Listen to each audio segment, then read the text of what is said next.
So here we are, April 29th, and glad to see you, those of you who could make it online here. So my devotion today actually is the Serenity Prayer, and this was brought to my attention just recently by one of your classmates in the operating system class, Timothy Cartmel, or Tim. I think he goes by Tim. Anyway, it reminds me of how powerful the thing is. So I have that Jason is requesting control. Is that right? Which Jason? Jason Laycock, it says. Cool. I have no idea why that happened. Feel free to ignore that. So I'll deny it, I guess. Yep. Carry on. Carry on. So anyway, the Serenity Prayer reads like this. It was written by Reinhold Niebuhr. I don't know if I'm pronouncing I'm guessing I'm not pronouncing his last name right. But it's God grant me the serenity to accept the things I cannot change, courage to change the things I can, and wisdom to know the difference. Living one day at a time, enjoying one moment at a time, accepting hardships as a pathway to peace, taking as he did this sinful world as it is, not as I would have it, trusting that he will make all things right if I surrender to his will, that I may be reasonably happy in this life and supremely happy with him in the next. So definitely a powerful verse, I think, and prayer, and something that a lot of the 12-step programs have adopted as part of their program.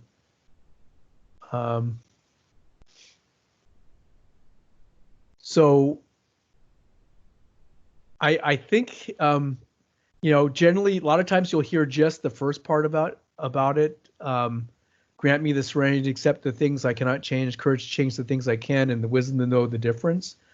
But that other part about living one day at a time and enjoying one moment at a time, which is basically living in the moment and not worrying about the future or dwelling on the past, is very powerful. And then being able to accept hardships, that we will have hardships, and we're told there will be turmoil, will hopefully help you get through the tough times. So does anyone have any comments or have anything that resonates with them with this Serenity Prayer? Forgot to get my glass of water here.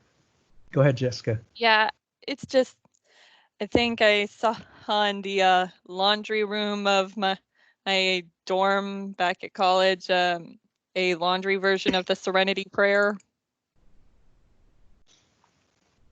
Yes. Grant me the serenity to accept the stains I cannot get out, the courage to bleach the ones I can, and the wisdom to remove that one red sock from the load of whites. So yeah, sorry, just reminded of that. Yeah, that's interesting. I had never seen that one before, the laundry adaptation of this prayer. Yeah, I guess this can be applied in a lot of different scenarios. Right. Apply it to your particular situation du jour, and it really does fit. And so I guess Reinhold used this in a lot of his sermons. He was a preacher, I believe, and he used variants of the Serenity Prayer in lots of his sermons. And so I think this was excerpted from his sermons. So.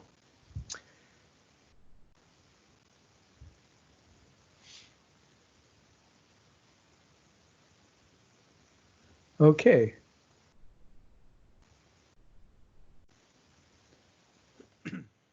So administrative items, we have the promo video or project presentation due tonight, and then the work activity log also due tonight. And then Friday, May 1st is the test plan and report on your project. And then just a reminder about evaluations for the course. Any questions about what we have going forward for the class? Just a reminder, the offer is out there that if you have no zeros for an assignment, that you are free to skip the final without penalty. It won't be counted against you, but you do have to have no assignments with grades of 0. Having said that, you can go back and take quizzes or do assignments that you have zeros on for partial credit, being quite late. But that would also allow you to qualify for exemption from the final. And then again, if you're a senior, the thing about no zeros also does not apply if you're on the senior exempt list, which means you meet certain criteria. So if you think you're in that situation, contact me. I don't think we have a lot of seniors in the software engineering 1 class though. So, and then if you wanted to verify, especially when you've gotten to the point where you think you have finished all the assignments for the class, you can certainly check with me and say, hey, I think I've completed all the assignments. Can you verify, yes, that I have completed all the assignments? So that is something I can help you with. All right, so having said that, we have, so Daniel Jones and Richard Swanson have provided me their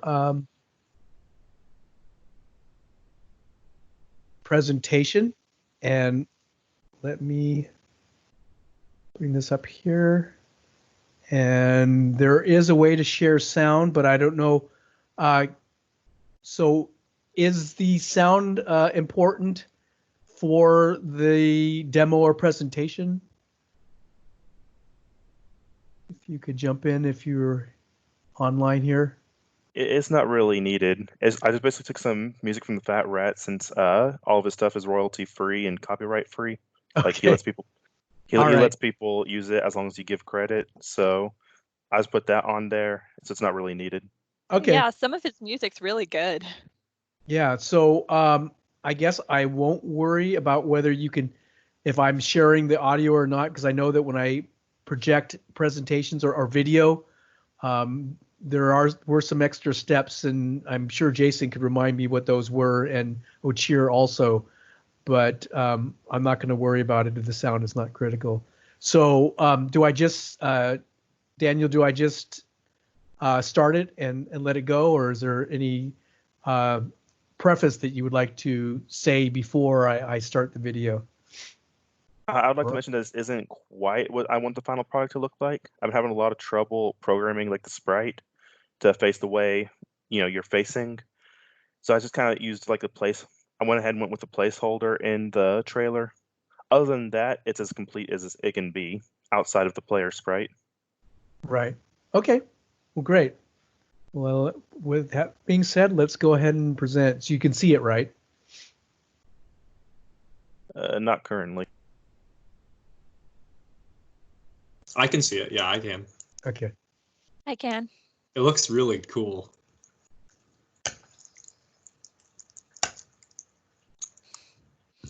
So my comment is, I'm sure my grandkids would love playing this. My grandkids, yeah.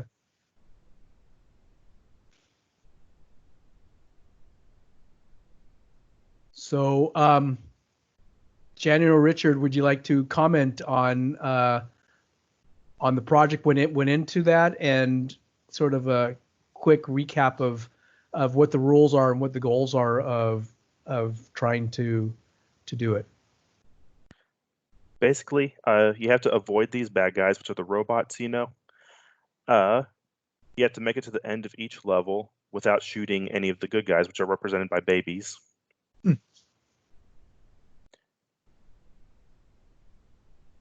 That's pretty much it. I have a few other level concepts I put in, like one where you actually have to fly by pressing the spacebar over and over again. But pretty much the goal of each level is just get to the end, you know? Right. Kind of like Mario. So, what did you learn on this project, in particular in working on a project together as a team? I learned that not meeting in person is a lot harder than doing it in person. I would agree. Like But- there's some expectations that you might forget to send in a text, you know, and then, you know, and vice versa. So when you're in person, you can kind of point that out or mention it in passing, but whenever you're relying on text messaging, yeah, it just doesn't work quite well. Yeah, there's not as much information conveyed, right? Yeah, not at all. Yeah. I feel like this project would have gone along a lot smoother had the coronavirus epidemic not hit us. Right. But for And all intents and purposes, it's finished now. Right. So we will pray that for those of you in the software engineering 2 class that were back on campus doing that class rather than trying to do it online.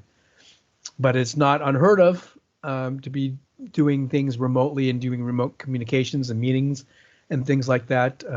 I've certainly worked with coworkers in Germany and India quite a bit, and I'll tell you it is difficult, especially with accents and language issues layered on top of that. It makes it even harder. Plus, time zone things means someone in that meeting is waking up early, or they're at home after finishing dinner and wanting to have family time with their family, and they're in the middle of this meeting.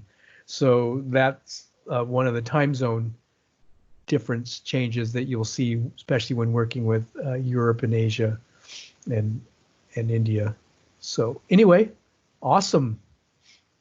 So I'm glad you were able to finish that, and I was also glad that you were able to even get that in a little early. So congratulations on that. And so how much of a chance have you had to actually play your game? I played all my levels. I made like the first 7 levels, and then Richard Swanson, he made like the final 3. So I've played all my levels. I haven't really play tested his yet. I'm probably going to play test those later. Right. And then we actually had a request from Jonathan Dyke to send a link to that video, that YouTube video, because he went to see it, and I guess his internet was cutting out in the middle of that presentation. So anyway, Chris, from when your fellow students. So do we have any other students that were interested in presenting? So maybe they don't necessarily have to create a video, but just present it here in class. Options available to you if you'd like to present, if you have your program up and running, or have some material that you can present about your project.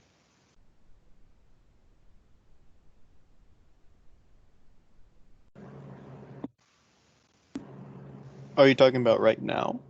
Yeah, if you like. It's not, you don't have to. Just putting it out there that you can if you want. Well, I know that we have a presentation that we're working on. It's not complete, but All right. maybe next class period we could try that. Yeah. Either way, you could do a clip or present it live, either one. Okay. Yeah. Sounds good. Okay. So my team is discussing whether or not we'd like to do it. We have the manual portion of our game completed, and it looks really good, and it works pretty well. We're still making some finishing touches on the CPU designs that like are supposed to battle each other, but I think that we're about ready to do a little in-class presentation for y'all. Oh, good. McKinnon, can you unmute and tell me that do you have a mic available right now?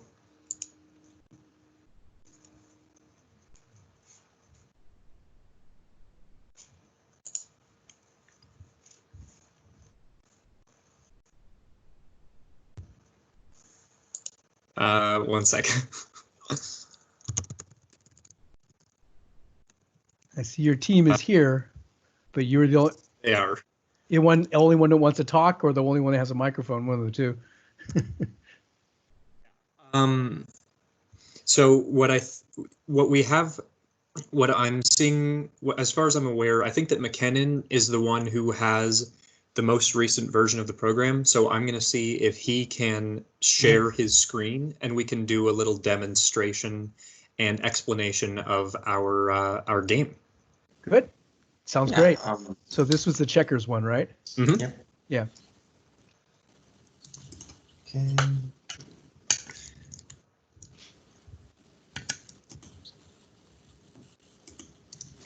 All right, so we're still debugging part of it. Let me change.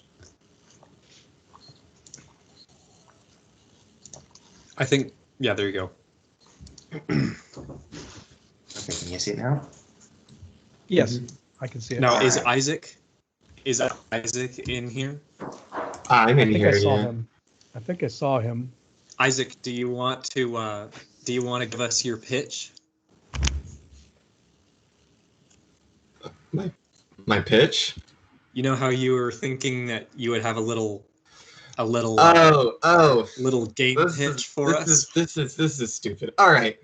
It's All right, stupid. ladies. Come on. All right, ladies and gentlemen. Have Stupid you, is the like, best. ever It's always the humorous and gets everyone's attention. So yeah, let's all go right. with it. All right, listen up, nerds. Haven't you ever wanted to, play checkers, but everyone around you is too lame to play checkers with you? Well, we got a program that's just for you. We got a program where you can play checkers against 2 different CPUs. Isn't that, like, totally awesome? And, if you don't like checkers and you just want to see other people play checkers, you can have the CPUs face each other, too. Isn't that, like, crazy awesome? And in the off chance that you actually do have friends and, they were nice enough to play checkers with you, you could actually play checkers against them. So it's like every possible combination of game mode all wrapped into one awesome program. And yeah, that's all I got. Yes, excellent. Okay, so what we have here is, we basically managed to get the game to look exactly like I had created it for our original presentation, which is pretty great. So what we're going to do for you today is we're going to give you a little demonstration of the manual mode, which is the player versus player game. So let's take a look. All right, so you just click on that. We're ready, click on the start, creates all the pieces, tells you the mode, whose turn it is, and then you just play checkers. It's set up right now. If you click on a piece, you can't click on any other tile except for the same piece if you want to toggle it on and off, or on the highlighted yellow squares so that you can hop a piece.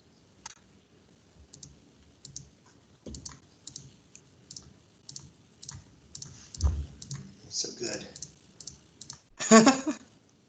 Wow, I'm impressed. So, yep, and then this just continues till the end of the game, until one person, basically until one person has run out of moves, which could mean all of their pieces are gone. So that's it so far. Exactly. And I suppose, yeah, for now, that is the conclusion to our little presentation. We have a couple more sections of it that we're working on. We are still putting, like I said, some finishing touches on the automated CPU portions, but most of the game itself is, it's good to go. It's looking great. Thank you.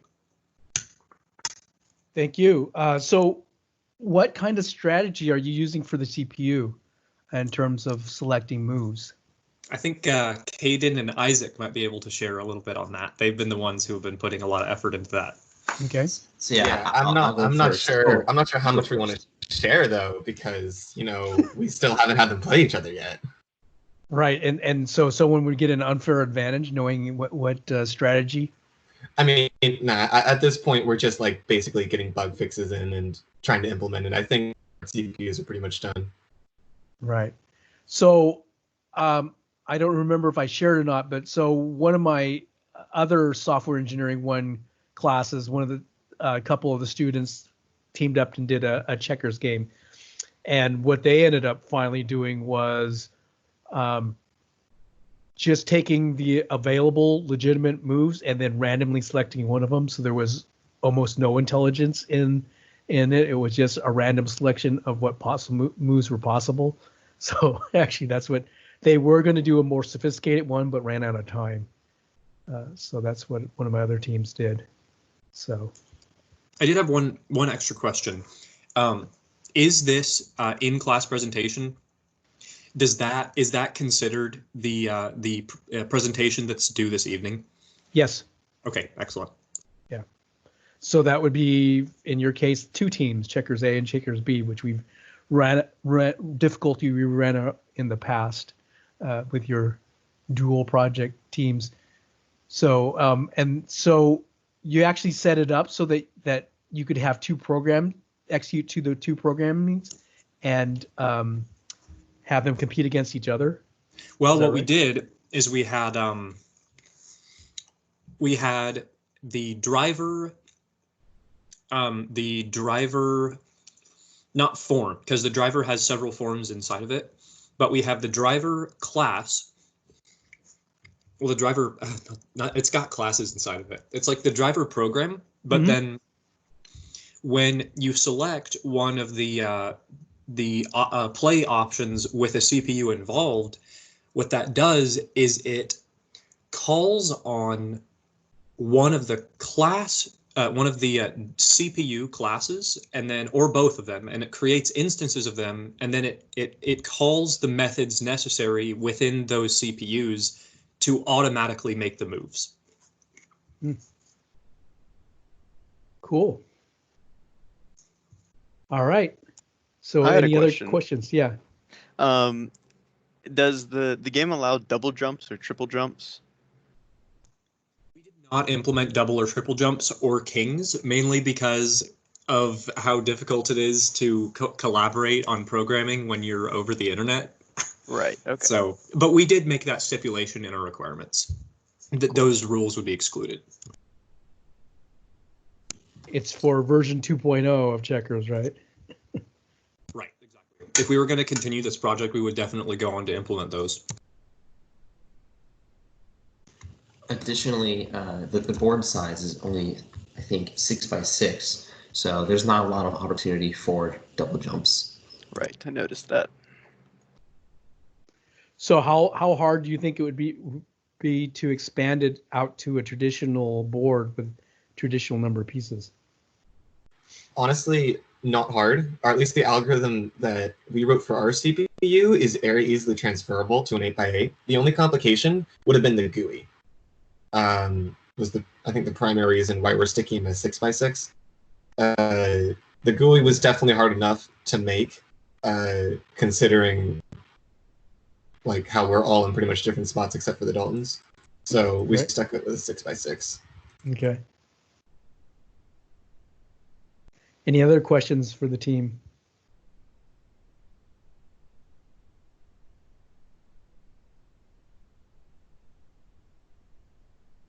All right. Well, thank you. Excellent. So we also have another team that has decided they'd like to go ahead and present. So that is Ochir's team, right? Ochir and I think it's Jonathan, right? That's your team. Right. Ochir, I think, has it up and running right now. If you want to screen share. Okay. Should I screen share my screen? Yeah. Let me know if you can see it. I can see it. Okay. So here we go again, checkers again. But checkers for the future, right? Yeah, future-minded checkers. RPG with your RPG game. So do you want to talk? Let me introduce how this thing works. So obviously this is just a initial screen, and when you click new game, you can see the screen here. It's not like as fancy as we planned it, but since this COVID things happened. We couldn't make it that much better. I should have been making it better, but I still haven't had a chance to work on it yet. But these blue points represents water, green represents trees, and blue is our hero, and yellow is our enemy, and red is our boss. And initially we were thinking about drag and drop, but we made the design into a little bit different and made it diamonds. Now we can control it with the navigation key, which is up, down, and left, right. So if I click up, it goes here, and it goes left, it goes here, and so on. But as you can see, the mobs are coming towards to me. So if I go over them, I can kill them, but they can kill me as well. So I'm just killing some of them. And this is getting really hard. So many are following me. Now I get into the boss, and boss just killed me. So game over. So this is how it works. So basically every single work has been done mostly by the Jonathan. I only made this just graphical things, and lots of the backend logic is made by Jonathan, and you can create a new game and you can play as long as you want, but currently it's very, very hard to defeat. And we can make it easier. And we have this debug menu just for the test, but everything is implemented into the logic now, so we don't have to check it. But initial screen you can see here. So how many things are moving, how many things are creating is down here. But now we have this fancy visible presentation we can show, and we're gonna add some help. So currently there's no story or nothing to show how this thing works, but we have this hero and boss and everything. So do you want anything? Use the edges of the board to win. Huh? You have to use the edges of the board to win. Edges, what? I can't understand what you're saying. But like, if you wanna continue explaining what it should be doing and.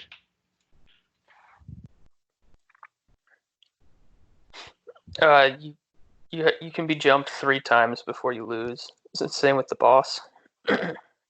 Oh, that's like a health. So like if this thing jumps over me once, I'm just trying to avoid them. But like once they get so close, it just again like a.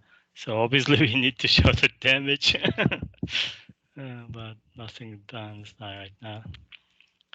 And boss has the 3 damage as well, but it would be so hard to kill it because yeah, I'm just lost again.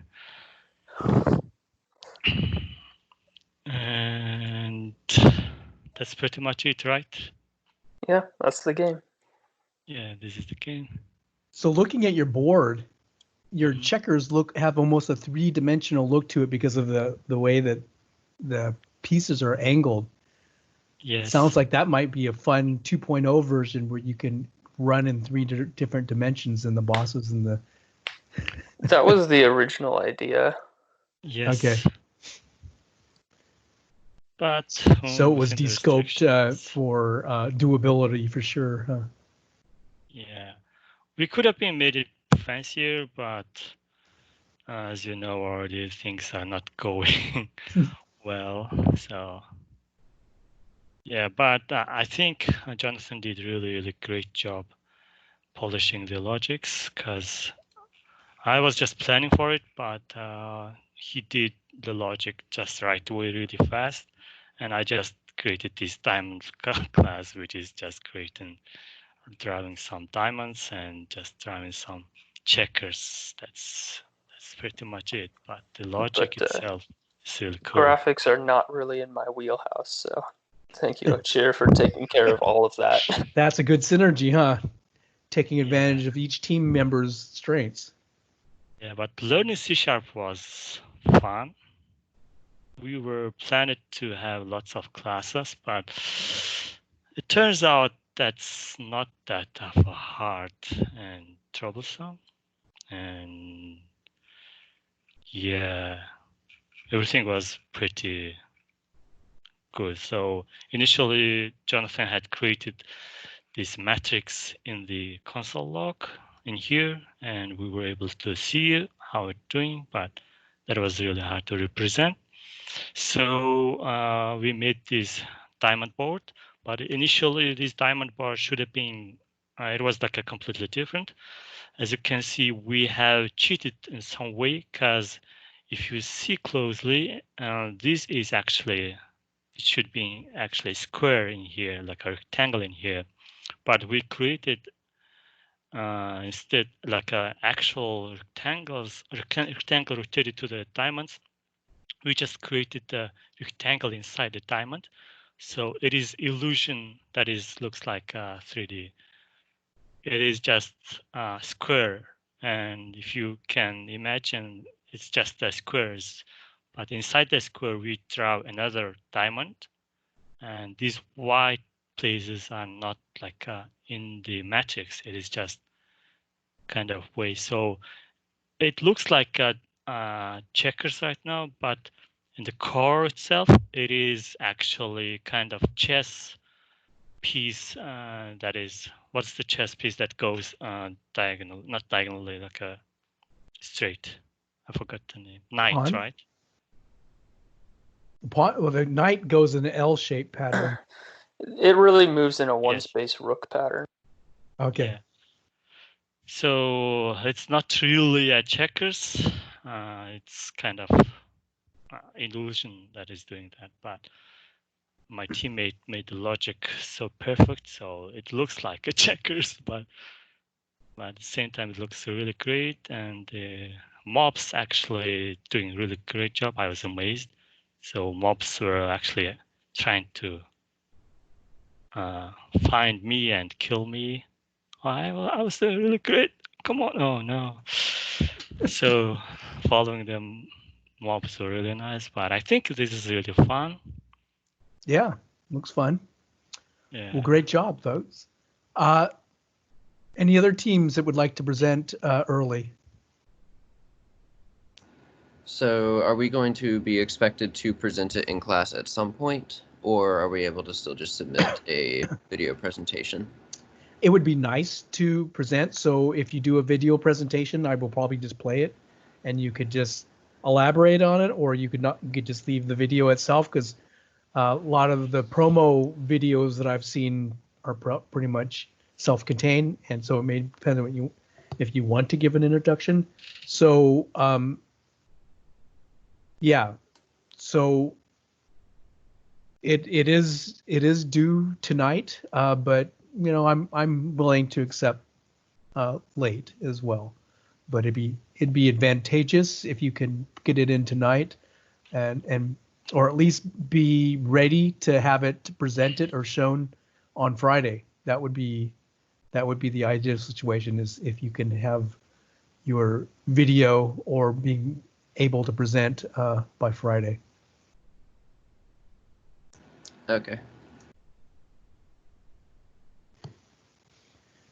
So yeah, the goal is to have presentations on Friday, Isaac. So I'm hoping that that is clear, but we'll take what we can get, right? If you don't have anything ready by Friday, then I will grade what you have online. But my preference would be for you to present to the class so that you can show off your work to your fellow students. Any other questions or any? So we have a standalone PowerPoint with voiceover. So I'm not Okay. sure how that would work presenting. Yeah, we could just play it, right? Is that right? I can try. Does it have timed? Yeah. Oh, and you have it already? Is that what you're saying, Jason? Or are you in the process? Yeah, I just need to. I'd like to proof it again, but it's up to you. Yeah, so it's ready to submit. If we can just submit it and then present it on Friday. Okay, that sounds fine. Cool. All right, so we just have a little bit of time, and so I was just going to present some information about another pattern. So we talked about the singleton pattern, which was a fairly straightforward, simple one, but one that you will see quite frequently because it's common to have a manager present it. And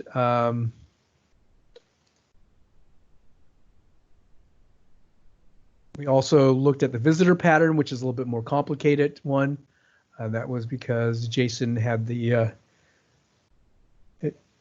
opportunity to present it with having an assignment doing with the visitor pattern. So here's another one. How applicable to bosses opportunity days. Yeah, yes. So this other one is the factory pattern, and this is another of the creational patterns. So very much like the singleton manager or the singleton pattern is the factory pattern.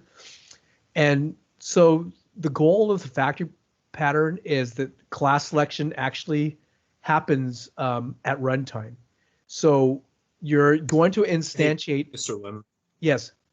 You aren't sharing your screen right now. Oh, thank Just you. so you know. That is good information to know. There we go. Thank you. Thank you for buzzing in and saying I don't see it. All right. So here's the factory pattern slide. And so it's a pretty straightforward pattern, but a pattern that you will see quite frequently. I try to come up with a useful use case. It is still a little bit contrived, but so the big advantage of the factory pattern is that class selection happens at runtime, that you don't know in advance what class is actually going to be instantiated. You do know it's from a superclass or an interface family, so it can't be just arbitrary classes that appear. It has to inherit from a common superclass. Hopefully not just the object class in Java, but I actually have seen things that are not too far removed from that. And so what happens is that you can then make the selection at runtime what actual concrete class gets instantiated. So here's a very simplistic example that I put together last night, which has enumeration of sprite types. And so we have a car, plane, and bush. So you can imagine this could be a video game where you're going to be at random putting cars, planes, and bushes, and then you can extend the enumeration type. I just did 3, so it will fit on the screen well. But you have these different sprite types, and you're going to plop them on your screen at random, say, on your screen, but you don't know exactly what you're going to be putting in there. It may depend on the logic of the game. You may have some random number generator that's generating what should appear at this spot. And so this handles that situation. So here we have the class that implements this sprite factory, and it's has a get sprite and the sprite type, which is this enumeration here, and it's passed in. And then I'm just doing a simple switch statement on the type. If it's a car, then I return a car sprite. If it's a plane, I return a plane sprite. And if it's a bush, I return a bush sprite. And then you can see here that you can encapsulate this all in this one class. So as you add extra types of sprites, that you would just add to the enumeration, and then you would have an extra switch statement, and you would return here. You may note that I have no error handling here. It would probably be good to have a default case where I return null, which says you're asking for a class that I don't currently have an implementation for. So, but anyway, no error checking, but this is sort of the general idea behind a factory. The abstract factory is yet another layer on this, but this is the factory pattern. So anyway, just a quick review of another design patterns. Any questions about material, the class in general, when things are due, the final project? Otherwise, I'll probably stop the recording and dismiss you. And then again, feel free to stay after class if you would like to discuss anything.